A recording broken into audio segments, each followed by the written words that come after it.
book review is going to be on The Hunger Games by Suzanne Collins. But before I begin with that, I went to the library yesterday and I picked up Wondrous Strange by Leslie Livingston. And I mean, it's about fairies, and who doesn't love fairies? The Hunger Games. At first it was a little slow, but that's just because she was setting everything up and, you know, everything was, you know, being produced and all that. But after that, it got really, really good, and I'll tell you why. I loved the action in it. I loved the way Suzanne Collins totally just brought back the primal instinct in all humans, which is to live. And as much as people say, Grace, as much as people say that they don't care and whatever, people will fight to stay alive. Even if it seems hopeless, they will always try to live. And so, I really enjoyed that about this book. It kept me on my seat at the edge of my chair. It really did a good job.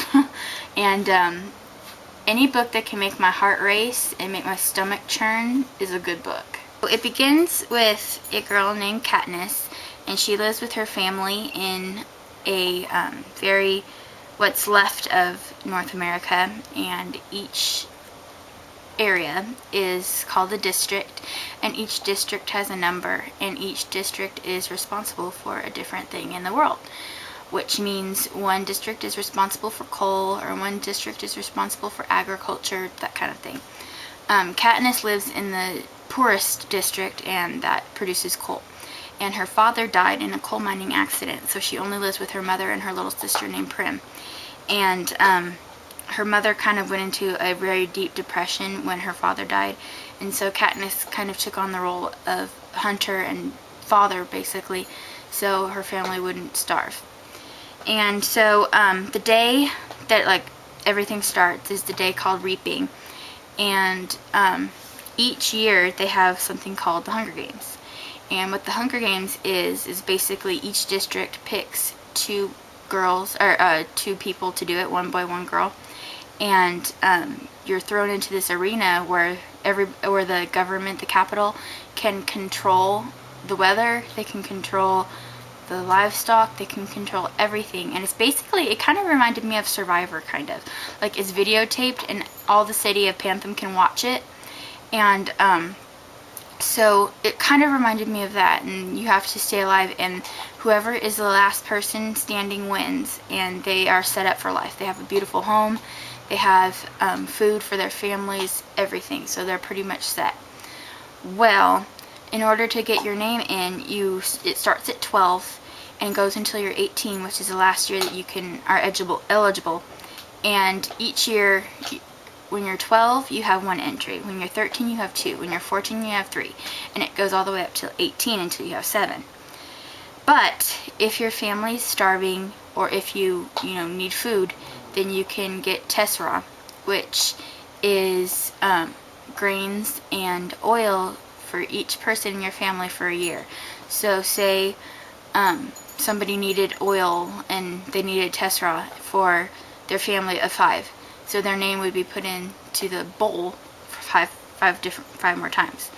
So Katniss has a friend named Gale, and he would have been in the pot for 42 times. So it kind of explains how poor they really are.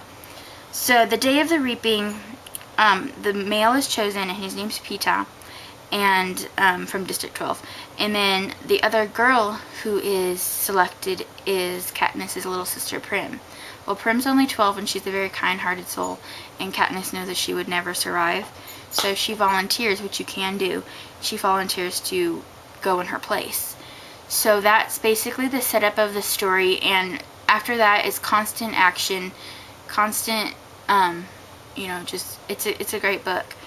And I don't want to give too much away, but the end kind of left me, Pita kind of, his strategy was to be in love with Katniss, and he really is. And so they thought that the star-crossed lovers, blah blah blah, would be a great ploy to do it with, to do the Hunger Games with. So at the end, the governor, or whoever he is, this is a dystopic society, very much so. So the Capitol says, okay, 2 people can win. So Peeta and Katniss come together and form a bond. And then at the end, when Cato, the final guy, dies, they're like, oh, thank God, you know, it's over, we won. But then the Capitol says, oh, no, only one can win. So Katniss comes up with this idea to eat these poisonous berries that killed one of the tributes. That's what they're called. And so they stand back to back and are about to eat them to prove, you know, you don't own me, this isn't for your pleasure, we'll both die, so nobody can have a victor. And they have to have a victor each year.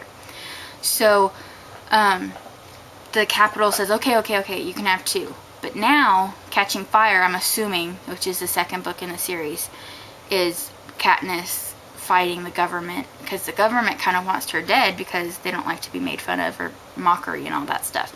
So that's what I'm guessing the second book's about. She kind of seems to have some feelings for Gale, her best friend, who's a boy. And Peeta is kind of mad because she kind of used, like, he thought that she loved him at the end, but it was only because she was trying to save him and her from ridicule, because they wanted to have the ploy that I can't live without you, so that's why they were going to eat the berries so Katniss doesn't get killed or exiled or whatever. So Peeta's kind of mad about that, and so that's kind of where it leaves off. But I'm kind of wondering who she's going to go for. I'm kind of Team Peeta, but I don't know. I don't really know much about Gale. They didn't put much about him in the books. But I'm very excited to read the second one. I definitely gave this 5 stars. Lots of action, lots of drama. My nephew's going to love this. Very good, and I highly recommend it. Thank you to all who did recommend it to me. I appreciate it. I wanted to read it, but you guys kind of gave me the final push, so thank you for that. So I am like on page 12 of the next book, and so far it's promising. I mean, it's better because she doesn't have to set everything up, you know, and it's kind of divided into parts. Like, this is part 2, this is the games, which is the best part, and I love it. So highly recommend that. I've made this video like 3 times, like, and each time was like 15 minutes long, so that's my condensed version.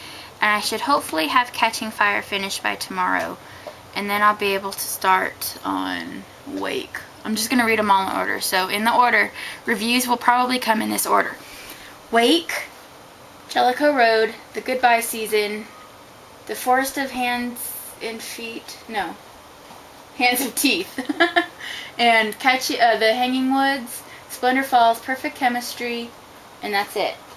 Oh, and then Wondrous Strange. So that's probably going to be the, you know, the next couple weeks of reviews. So please let me know if that sounds good to you guys. And I'll probably get a couple more books at the library when I go to return these other ones. But I do plan on reading all my books that I do have already.